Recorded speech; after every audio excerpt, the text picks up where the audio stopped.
मुल्क की जो मीशत है वो IMF और वर्ल्ड बैंक के कब्जे में चली गई। वो चार बंदे आके बैठे होते हैं, ये आगे आगे भाग रहे होते हैं, उनके सुना है वो चार आए हुए हैं, कह रहे हैं नया टैक्स लगाओ, इनके घरों में घुस गया, वरना इन्हें तो हमारा एहसास ही नहीं था, इन्हें तो पता ही नहीं था कि हम भी यहाँ जीते हैं इस दुनिया में। ये अपनी इनकी अलग कौम है, इनकी गेटेड कम्युनिटीज हैं, इनके हॉस्पिटल हैं, और ये हुआ है, और ये वापस सियासत लानी पड़ेगी। सिवाय मुर्गी खाने खोलने के तुम्हें कोई औकात नहीं है तुम्हारी। स्टील मिल पे अब हाउसिंग सोसाइटी बनवा दोगे तुम, एक जो हमारा, और ये जो आपका हैवी मैकेनिकल कम्प्लेक्स है इसे भी तुम बेच दोगे। बात ये है कि यहाँ नजरियाती सियासत खत्म होगी आमिर रियाज साहब। ये इनके दो पैसे के मसाइल हैं, इनके तबकाती जो वजूद है वो इनका मसला है, और ये अब यहाँ पे इस रियासत को नोच कर ही अपना तबकाती वजूद रख सकते हैं। लिहाजा यहाँ जरूरत है, क्योंकि बंदे डिसएनफ्रेंचाइज हो चुकी है ये कौम। सिर्फ वोट डाल देना और बंदा MNA पहुंच जाना वो नहीं हो रहा। कोई मेरी बात नहीं हो रही पॉलिसी नहीं है, और सिर्फ कोरोना वायरस पे पॉलिसी नहीं है, हुकूमत की किसी भी चीज पे नहीं है। आपके ख्याल में इस किस्म का बयान जो है उसमें मुबालगा आराई बहुत ज्यादा है, क्योंकि जाहिर है कि पॉलिसी गलत हो सकती है, टूटी फूटी हो सकती है, लेकिन पॉलिसी तो होती है हुकूमत की हर मामले पे। आप उससे इख्तिलाफ कर सकते हैं, लेकिन अगर आप ये कहेंगे जी पॉलिसी नहीं है हमारी पाकिस्तान की, तो ये बहुत ज्यादा गलत जुमला नहीं होगा। जी, आप विदहोल्डिंग टैक्स लगा के रियासत चलाने के 80% पैसे आवाम से लेते हैं। नौकरियां मांगने जाएं तो वफाकी वजीर कहते हैं ये तो हमारा काम ही नहीं है, खुद हमसे नौकरी ले रखी है, उनके बच्चों की पढ़ाई, उनकी हर चीज जो है वो टेक केयर हम रियासत करती है, और रियासत को हम टैक्स देते हैं। एक ही इकोनॉमिक मॉडल है उनका, न्यू लिबरल जो कंसेंसस जो है, जिसके टुकड़े टुकड़े पूरी दुनिया में बिखरे पड़े हैं। कोई बंदा कौन सी पॉलिसी पे बात करे, कोई आके बात करता है, सारे का सारा तो कैप्चर हो गया, पॉलिटिकल पार्टियां खानदानों के कब्जे में चली गई, और जो मुल्क की जो मीशत है वो IMF और वर्ल्ड बैंक के कब्जे में चली गई। वो चार बंदे आके बैठे होते हैं, ये आगे आगे भाग रहे होते हैं, उनके सुना है वो चार आए हुए हैं, कह रहे हैं नया टैक्स लगाओ। बात यह है कि आपके पास क्या है, कोई एक आवाज डिसेंट की है पूरी दुनिया में। ये 1980 से लेके अब तक दुनिया में ऊधम मचा रखा, इस सियारे को बर्बाद कर दिया इस न्यू लिबरल कंसेंसस ने। किसी माई के लाल में जरूरत है कि टीवी पर बैठ के बात ही कर दे इसके बारे में? तो ये क्या करेंगे? पॉलिसी इनके हाथ में नहीं है। और कौन सी ये प्राइवेटाइजेशन 2 नंबर काम सारे करते रहे, ये भी कर रहे हैं। 100 इंडस्ट्री प्राइवेटाइज की इसने अपना मुस्लिम लीग नून ने, 90% बंद हो गई, ऊपर हाउसिंग सोसाइटियां बन गई हैं। रोज हमसे झूठ बोलते हैं, हालांकि मेन यहां पर जो इंडस्ट्री लगी वो कब लगी? वो अयूब खान के दौर में लगी, भुट्टो के दौर में लगी, और ये सारे आ जाते वो भुट्टो ने बर्बाद कर दिया, और बर्बाद तो तुमने किया। सिवाय मुर्गी खाने खोलने के तुम्हें कोई औकात नहीं है तुम्हारी। स्टील मिल पे अब हाउसिंग सोसाइटी बनवा दोगे तुम, एक जो हमारा, और ये जो आपका हैवी मैकेनिकल कम्प्लेक्स है इसे भी तुम बेच दोगे। बात ये है कि यहाँ नजरियाती सियासत खत्म होगी आमिर रियाज साहब। ये इनके दो पैसे के मसाइल हैं, इनके तबकाती जो वजूद है वो इनका मसला है, और ये अब यहाँ पे इस रियासत को नोच कर ही अपना तबकाती वजूद रख सकते हैं। लिहाजा यहाँ जरूरत है, क्योंकि बंदे डिसएनफ्रेंचाइज हो चुकी है ये कौम। सिर्फ वोट डाल देना और बंदा MNA पहुंच जाना वो नहीं हो रहा। कोई मेरी बात नहीं हो रही है इस मुल्क में किसी के बंदे 4, 12, 15 कार्टल हैं। जो ये इसहाक डार अभी डान पे जाइएगा, जो ये 12 कार्टल्स गिनवाए थे इसहाक डार साहब ने अपने दौरे हुकूमत में, जिनके मफादात की जो है वो रिप्रेजेंट होते हैं आपकी असम्बली में, तो आम बंदा किधर गया? ये बातें नहीं, म्यार क्यों नहीं? हमारी पार्लियामेंट जो है, पार्लियामेंट जो है हमारी, देखिए इसमें एक वजह तो ये हो सकती है, लेकिन तमाम वजूहात बिल्कुल नहीं हैं।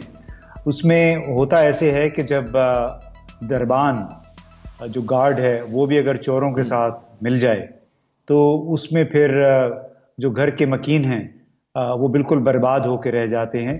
तो इस सूरत हाल में मैं ये कहूँगा कि अगर हमारे असेंबली के मेंबरान गार्ड की हैसियत है, उनकी निगहबान की हैसियत है, तो ब्यूरोक्रेसी इस मुल्क के अंदर फिर वो चोर है। कि बेशुमार ऐसी मिसालें हैं कि चूंकि ज़्यादा पढ़े लिखे नहीं हैं हमारे अरकान पार्लियामेंट, जो पढ़े लिखे हैं वो फिर उस हिसाब से मेहनत नहीं करते, दस्तावेज़ात का मुतालिया नहीं करते, और अगर करते भी हैं तो फिर वो कुछ पार्टी क़यादत की शराइत में कुछ बंधे होते हैं, कुछ मजबूरियाँ होती हैं, उनकी पाँव में कुछ बेड़ियाँ होती हैं, जिसकी वजह से वो खुल के वो बात नहीं कर सकते जो उन्हें करनी चाहिए। तो इसका नतीजा ये निकलता है कि सियासी क़यादत खुद अगर काम नहीं किया हुआ है वो ब्यूरोक्रेट के पास चला जाता है, और ब्यूरोक्रेट फिर वही अपना एक लकीबंदी सोच के साथ उनको मिसगाइड करता रहता है। जैसे अभी FBR की भी बात हुई है, लकीर का फकीर होता है। अच्छा, आम नुक्ता के बावजूद मैं मेरे एक आम नुक्ता उठाया कि अभी तक तमाम जो इकोनॉमिक हमारी बदहाली शुरू हुई है कोरोना के साथ, और उसमें सबको पता है कि IMF ने अपने कर्जों को थोड़ा सा मुलतवी कर दिया है, जो डेट सर्विसिंग है, और ये भी पता है कि 5,000 अरब का जो हमने टारगेट हमारे लिए रखा था IMF ने, वो अब किसी सूरत पूरा नहीं होगा। लेकिन उसके बावजूद FBR के जो चहेते अफसरान हैं, उन्होंने फिर वही तजवीज़ पेश की है कि हमें 5,000-5,500 अरब के टैक्सेस दिखाने हैं IMF को। अब इनसे कोई पूछे, हमारी क़यादत से भी, कि आया आप लोगों में कोई कॉमन सेंस है कि नहीं, ये 5,000-5,500 अरब के टैक्सेस कहां से इकट्ठे होंगे आइंदा 3-4 महीने में? वो इम्तियाज साहब, मेरे प्रोग्राम में ही अभी गुज़िश्ता हफ्ते जो है मुशीरे कहते हैं खजाना आए थे डॉक्टर हफीज शेख साहब, उनसे मैंने यही सवाल किया, तो उसमें उन्होंने कहा कि जी वो टारगेट रिवाइज हो गया। मतलब एक तो कि 4,000 भी इस बार नहीं हो रहे, तवक्को ये कि 3,900 अरब के करीब जो है जमा होंगे, एक तो ये बात, और दूसरा ये था कि जी IMF अगले साल के लिए जो 5,400 अरब का टारगेट दे रहा है, तो उन्होंने कहा ये तो अभी उनकी तजवीज़ है, इस पर जाहिर है कि जो इकोनॉमी कॉन्ट्रैक्ट हो रही हो, वो इकोनॉमी जो सुकड़ रही हो, उसमें इस तरह की कहते हैं हैवी टैक्सेशन पॉसिबल नहीं है। तो मेरे ख्याल में हमारी हुकूमत के लोगों को भी इदराक है कि जी बहुत ज्यादा आप नहीं निचोड़ सकते। मैं आपकी बात काटूंगा, आपने गुज़िश्ता हफ्ते बात की थी, मैं तो कल की बात कर रहा हूँ, जहाँ पे कुछ FBR के बड़े सूरमा किस्म के अफसरान हैं, उन्होंने कहा कि हम 4,000 रुपए के टारगेट पूरे कर लेंगे, और यही लोग हैं जो कि हर हुकूमत को ले डूबते। चले इससे अच्छी और क्या बात होगी। जब मुझे इजाजत दें सईद काजी साहब, वो कोरोना वायरस की बात हो रही थी, तो जो कोरोना वायरस पे इजलास हुआ ना, उसमें वज़ीर आज़म साहब तशरीफ़ लाए, ना कायदे इस पर इख्तिलाफ तशरीफ़ लाए, क्या इनका जो है कौमी असम्बली में आना ज़रूरत नहीं होती? मर्जी है कि आए ना आए। जी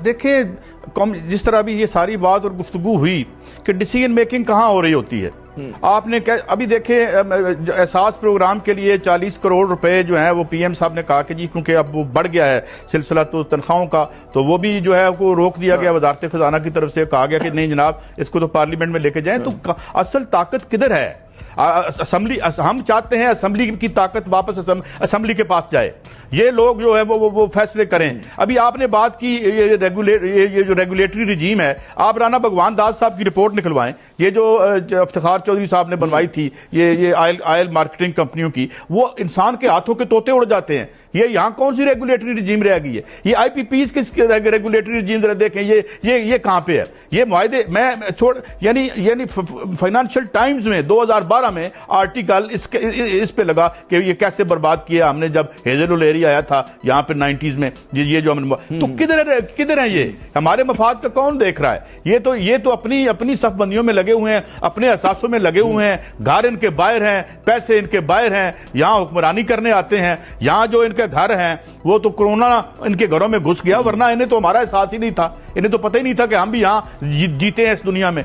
ये अपनी इनकी अलग कौम है, इनकी गेटेड कम्युनिटीज हैं, इनके हॉस्पिटल हैं, और ये हुआ है, और ये वापस सियासत लानी पड़ेगी। मैं आपको बताऊं, दोबारा से सियासी स्ट्रगल जो है वो एक पीरियड खुलेगा पोस्ट कोरोना, और लोग हर चंद के ऊपर से इन्होंने कैप्चर कर लिया है ये पॉलिटिकल पार्टीज को। मगर मुझे लगता है कि जो जरूरत है वो दोबारा से खुलेगी, वो चीजों को जो है वो आगे एग्रीवेट करेगी, और हमें दोबारा से अपने अवाम को रिक्लेम करना पड़ेगा, इस मुल्क के अवाम को, जो उसके आइन और छोड़ें, को आगे बढ़ाना पड़ेगा। उसमें जो पहली से लेकर 40 तक शिके यार हमें वो बहाल कर दें।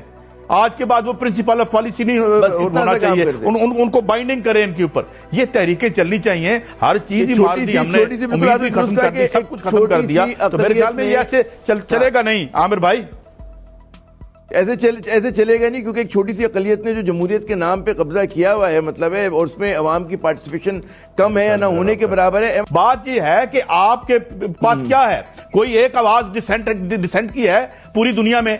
ये 1980 से लेके अब तक दुनिया में ऊधम मचा रखा, इस सियारे को बर्बाद कर दिया इस न्यू लिबरल कंसेंसस ने। किसी माई के लाल में जरूरत है कि टीवी पर बैठ के बात ही कर दे इसके बारे में? तो ये क्या करेंगे? पॉलिसी इनके हाथ में नहीं है। और कौन सी ये प्राइवेटाइजेशन 2 नंबर काम सारे करते रहे, ये भी कर रहे हैं। 100 इंडस्ट्री प्राइवेटाइज की इसने अपना मुस्लिम लीग नून ने, 90% बंद हो गई, ऊपर हाउसिंग सोसाइटियां बन गई हैं। रोज हमसे झूठ बोलते हैं। हालांकि मेन यहां पर जो इंडस्ट्री लगी वो कब लगी? वो अयूब खान के दौर में लगी, भुट्टो के दौर में लगी, और वो ये सारे आ जाते, वो भुट्टो ने बर्बाद कर दिया, और बर्बाद तो तुमने किया।